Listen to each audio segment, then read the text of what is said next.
क्या भारत और नेपाल की खुली अंतर्राष्ट्रीय सीमा अब देश के भीतर नशे का जहर घोलने और प्रतिबंधित सिंडिकेट्स को चलाने का सबसे सुरक्षित अड्डा बनती जा रही है? आखिर बिहार के सीमावर्ती इलाकों में ऐसा क्या पकड़ा है कि पुलिस और एसएसबी के जवानों को अपराधियों को दबोचने के लिए अब आसमान में खुफिया ड्रोन कैमरे उड़ाने पड़ रहे हैं? रक्सौल के नामी होसलो और रेलवे स्टेशन रोड के पास आधी रात को कौन सा ऐसा नेटवर्क एक्टिव था जिसके तार सीधे नेपाल के बागमती प्रदेश से जुड़े हुए हैं? आज हमारे इस खास शो टू द पॉइंट में हम केवल दो अलग अलग खबरों को ऊपर से ऊपर नहीं दिखाएंगे, बल्कि भारत नेपाल बॉर्डर एक साथ हुए दो बड़े और विस्फोटक ऑपरेशन के पीछे की पूरी क्रोनोलॉजी को डिकोड करेंगे। हम उस खुफिया बिसात का पोस्टमार्टम करेंगे, कैसे एक तरफ रक्सौल में इंटरनेशनल ड्रग सिंडिकेट का भांडाफोड़ होता है तो दूसरी तरफ लौकहा बॉर्डर पर आसमान से रखी जा रही नजर के जरिए एक अवैध वधशाला के पूरे नेटवर्क को निस्तानाबूद कर दिया जाता है। आखिर इन दोनों घटनाओं का आपस में क्या कनेक्शन है और आने वाले दिनों में नेपाल बॉर्डर पर सुरक्षा एजेंसियों का क्या गेम प्लान है? वीडियो को बिल्कुल आखिर तक जरूर देखिएगा, क्योंकि आज इस खुली सीमा के पर्दे के पीछे चल रहे काले कारोबार की वो कड़वी हकीकत सामने आने वाली है, जिसे देखकर आप भी दंग रह जाएंगे। नमस्कार, आप देख रहे हैं YBN बिहार झारखंड। मैं हूं आपके साथ मुदिता त्रिपाठी, लेकर आई हूं to the point. Bharat Nepal सीमा से सटा रक्सौल शहर इस वक्त इंटरनेशनल स्मगलर्स का एक बड़ा हॉटस्पॉट बन चुका है। रक्सौल पुलिस को एक बेहद पुख्ता और गुप्त सूचना मिलती है।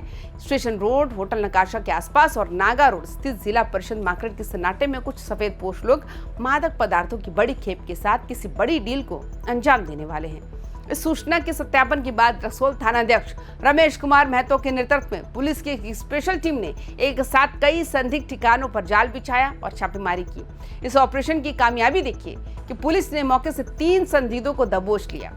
जब उनकी कड़क तलाशी ली गई तो उनके पास से 9 ग्राम हाई क्वालिटी ब्राउन शुगर यानी स्मैक बरामद हुई। इसके साथ ही एक बिना नंबर की बाइक और 3 चालू मोबाइल फोन भी जब्त किए गए। लेकिन इस कहानी का सबसे चौंकाने वाला मोड़ तब सामने आया जब पकड़े गए आरोपियों की पहचान की गई। गिरफ्तार किए गए लोगों में 2 युवक सीधे नेपाल के बागमती प्रदेश के मकवानपुर के जिले के रहने वाले हैं, जिनका नाम दीपेश सिंह और सागर कार्की है। वही इनका तीसरा साथी रक्सौल के ही वार्ड संख्या 20 का रहने वाला टार्जुन आलम है। ये साफ इशारा है कि कैसे लोकल क्रिमिनल्स और विदेशी तस्कर मिलकर सीमा पर नशे की कैसी चेन बना चुके हैं जो भारतीय युवाओं की रगों में जहर घोल रही है। पुलिस ने इन तीनों के खिलाफ NDPS एक्ट की बेहद कड़क और संगीन धाराओं के तहत FIR दर्ज कर ली है और इन्हें मोतिहारी न्यायिक हिरासत में भेज दिया गया। लेकिन मामला जो है सिर्फ इन 3 चेहरों की गिरफ्तारी पर जाकर खत्म नहीं होती। असली सवाल तो ये है कि ये 9 ग्राम ब्राउन शुगर रक्सौल की सीमा के भीतर आई कहां से थी? इसकी सप्लाई चेन का मुख्य किंगपिन कौन है और रक्सौल से होते हुए जहर को बिहार और उत्तर प्रदेश के किन किन बड़े शहरों में डिलीवर किया जाना था?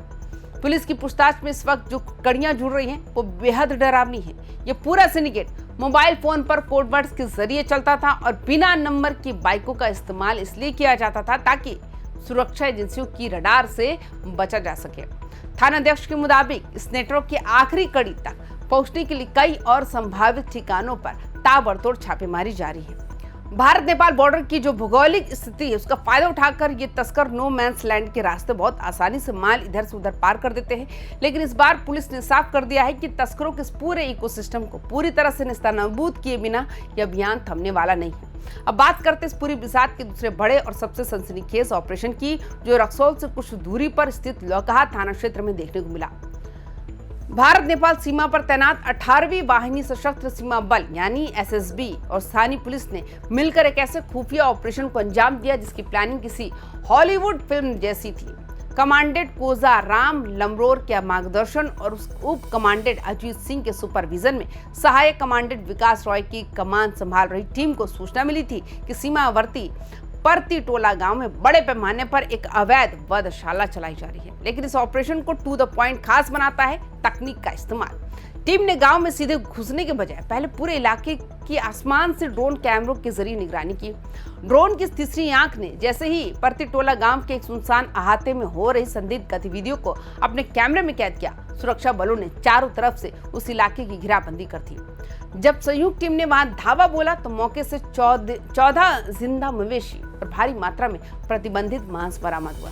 इस रेड के दौरान पुलिस ने मौके से भागने की कोशिश कर रहे 4 लोगों को भी दबोच लिया, जिनमें परतीटोला गांव के रहने वाले राजउल्लाह, मोहम्मद हारून, मोहम्मद वसीम और एक नाबालिग भी शामिल है। इस ऑपरेशन ने ये साबित कर दिया कि अब बॉर्डर पर तस्करों की खैर नहीं, क्योंकि सुरक्षा बल अब जमीन के साथ साथ आसमान से भी उन पर नजर रख रहे हैं। रक्सौल से लेकर लौकहा तक हुए इन दोनों बड़े एक्शन को अगर हम एक साथ जोड़कर देखें तो भारत नेपाल अंतर्राष्ट्रीय सीमा की सुरक्षा समीकरण को लेकर कई बड़े और कड़े सवाल खड़े होते हैं। ये खुली सीमा दोनों देशों के बीच रोटी बेटी के रिश्तों और व्यापारों के लिए जितनी महत्वपूर्ण है, अपराधियों के लिए उतनी ही बड़ी जीवन रेखा बनती जा रही है। चाहे वो नेपाल के हेटौड़ा से आए ड्रग्स तस्कर हो या फिर सीमावर्ती गांवों में चलने वाले अवैध धंधे, ये सब कुछ एक बहुत बड़े सिंडिकेट का हिस्सा है।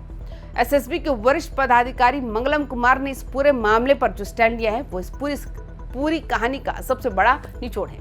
उनका साफ कहना है कि अंतर्राष्ट्रीय सीमा पर सुरक्षा को अवैध बनाने के लिए केवल पारंपरिक पेट्रोलिंग काफी नहीं है।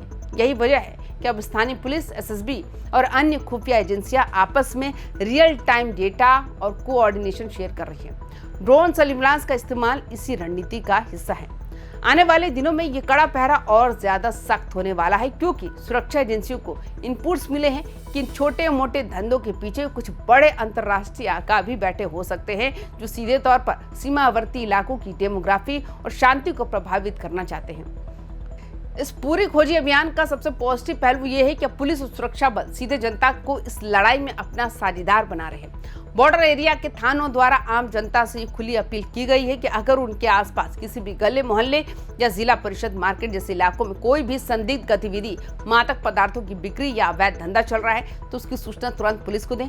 अक्सर लोग अपराधियों के डर से या गवाही के चक्कर में पड़ने से बचने के लिए मुंह नहीं खोलते थे। इसी डर को खत्म करने के लिए पुलिस ने बाकायदा लिखित भरोसा दिया है कि सूचना देने वाले शख्स की पहचान को पूरी तरह से टॉप सीक्रेट यानी गोपनीय रखा जाएगा। उसका नाम फाइलों में कभी सामने ही नहीं आएगा।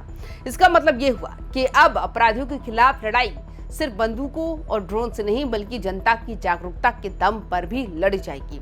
अगर जमीन पर ये कोऑर्डिनेशन कामयाब रहा तो बॉर्डर पार से ऑपरेट होने वाले इन सिंडिकेट की कमर टूटना बिल्कुल तय है। तो दोस्तों, हमारे आज के इस खास शो टू द पॉइंट में भारत नेपाल बॉर्डर पर हुई इस चौतरफा कार्रवाई, ड्रोन से हुए इस बड़े खुलासे और नेपाल के तस्करों के इस इंटरनेशनल ड्रग्स नेटवर्क को आप किस नजरिए से देखते हैं? क्या आपको लगता है कि सिर्फ ड्रोन उड़ाने और कुछ गिरफ्तारियों से इस खुली सीमा पर होने वाली अरबों रुपए की तस्करी को हमेशा के लिए रोका जा सकता है? क्या बॉर्डर के गांवों में छिपे इन गद्दारों पर और कड़ा एक्शन होना चाहिए? अपनी राय नीचे कमेंट बॉक्स में जरूर साझा करें और तमाम खबरों के लिए देखते रहिए YBN बिहार झारखंड। नमस्कार।